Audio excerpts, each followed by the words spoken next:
Le souper spag. Le souper spag. C'est ça. Je pense que c'est important de s'ouvrir au fait qu'on n'a pas toujours raison. Aussi. Puis qu'on apprend constamment. Genre, peut-être que. Puis, tu sais, peut-être les affaires qu'on pense qu'aujourd'hui on considère correctes, ne seront pas correctes dans 10 ans, tu sais. Ouais. Mais la preuve, là, on le voit maintenant. Ben oui, on le voit. On le voit, je veux dire, même juste dans les années 2000, là, on faisait des affaires que maintenant on regarde puis on est comme. C'était pas éthique, ça. Ouais. Tu sais, on regarde, mettons, l'entrevue que Lindsay Lohan avait eue avec David Letterman. Oh, c'est très précis. Oui, non, mais c'est un cas très précis, mais parce qu'à l'époque, les gens trouvaient que David Letterman, il était comme drôle de comme pousser Lindsay Lohan, que les gens considéraient à l'époque comme étant une junkie, bonne à rien, une vieille actrice déchue, tu sais. Puis là, les gens ils trouvaient ça drôle que David Letterman, genre la picosse là-dessus. Il était comme, ben tu sais, elle le mérite anyway, tu sais, c'est une junkie. Ben oui, puis là maintenant, on revient là-dessus maintenant, puis on est comme, ben non. Tu sais, Lindsay Lohan a imposé ses limites dès le début de l'entrevue, qu'elle voulait pas en parler. Puis lui, il a poussé là-dessus, puis c'était pas drôle, ça n'a jamais été drôle. Puis rire des dépendances, des traumas de quelqu'un devant lui à la télé, c'est pas drôle.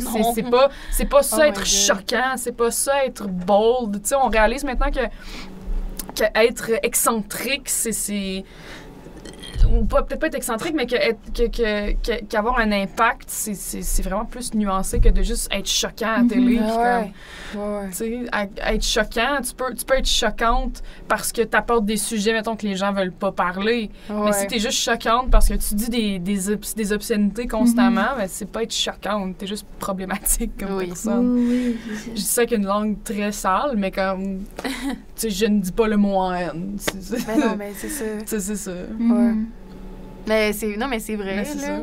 C'est vrai, c'est constamment en changement. Puis je pense que c'est important de simplifier. Puis vu qu'on arrive vers une société qui priorise beaucoup la santé mentale aussi, puis qui la priorise dans plusieurs aspects, dans les écoles, sur les milieux de travail maintenant. Mais ça, c'est important. Ça, c'est le fun. Puis tu sais, je vois les affaires changer tranquillement. Tu sais, mettons, c'est pas la santé mentale, mais tu sais, mettons, la transidentité. Ma tante est directrice d'une école primaire, puis une fois, j'étais venue la voir à son école, puis elle me montrait qu'il y avait genre des poupées, puis des schémas, puis des livres pour expliquer la transidentité à genre des jeunes de comme maternelle, première année, puis j'étais genre, oui, mais quelle bonne idée, genre de faire ça le plus tôt possible. Moi, je trouve ça incroyable. C'est vrai.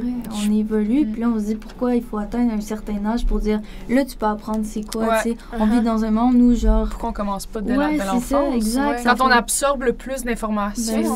C'est pas à 20 ans qu'on arrive. Hey, by the way, savais-tu que... Ça serait juste le fun qu'ils retravaillent nos livres d'histoire. Pour donner une version légitime de ce qui s'est passé avec les Autochtones. Mais ils ont retravaillé, mais c'est pas encore incroyable. Je pourrais aller plus loin. Mais là, si... c'est un reach, là, je pense pas qu'il y a le... Je pense pas qu'il y a le ministre là, qui m'écoute. Il n'y a pas à m'écouter. Je veux dire, on peut en parler tout de même. Ben oui, bien sûr. Mais... Monsieur le ministre. Monsieur le ministre. Monsieur Trudeau. Nous avons parlé. Monsieur Trudeau. C'est on un va se message parler. du Québec. Moi, un spag. On parle de Royaume.